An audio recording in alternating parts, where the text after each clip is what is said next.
20 adults moved into an NIH research unit for 28 days. For 2 weeks they ate an ultra-processed diet. For 2 weeks they ate an unprocessed diet in randomized order. The menus were designed to match presented calories, macronutrients, sugar, sodium, and fiber. Participants could eat as much or as little as they wanted.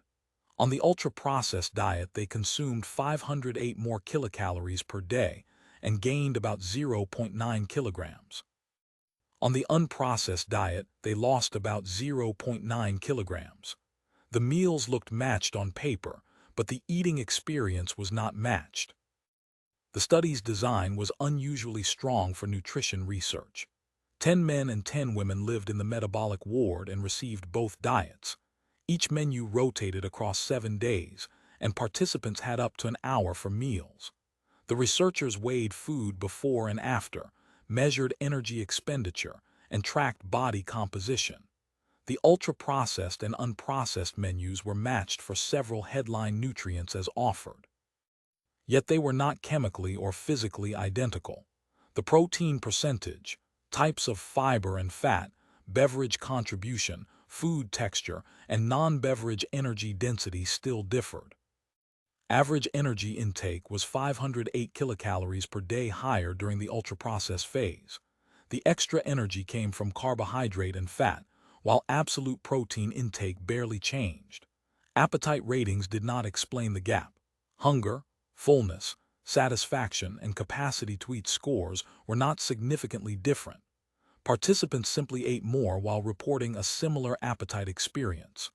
Weight changed quickly in opposite directions across the 2 phases. Those 2-week weight changes should not be projected in a straight line for months, but they confirmed that the energy gap was large enough to matter biologically. One important clue was speed. Participants ate the ultra-processed meals significantly faster, both in grams and calories per minute. A later randomized crossover meal study separated texture and processing more deliberately.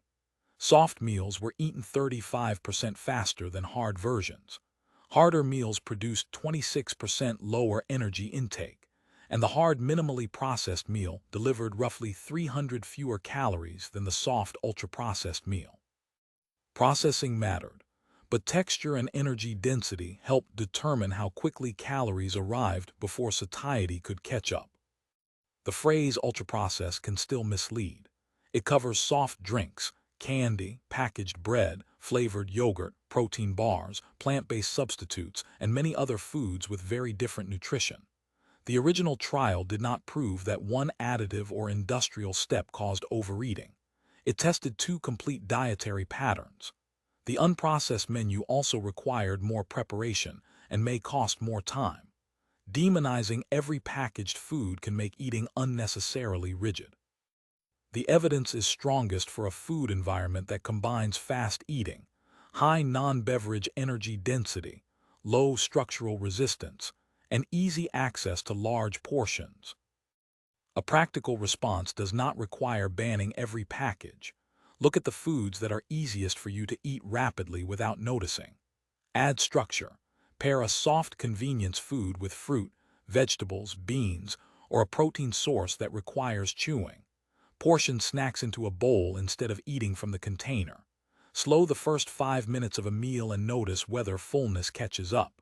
Replace one highly processed meal at a time with a simpler version you can sustain.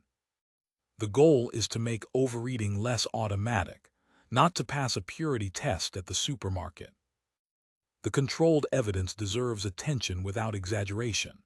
In one inpatient crossover trial, an ultra-processed diet caused about 508 extra kilocalories per day and short-term weight gain despite several matched nutrients.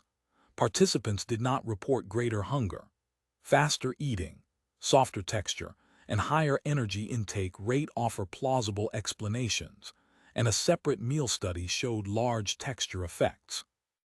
The useful question is not whether a food was touched by a factory. It is whether the meal makes calories arrive faster than your ability to notice that you have had enough. A useful kitchen test is to compare meals on eating speed, texture, energy density, and portion visibility, not only the processing label. Slower and less energy-dense options may make the stopping point easier to notice without turning every packaged food into a moral failure.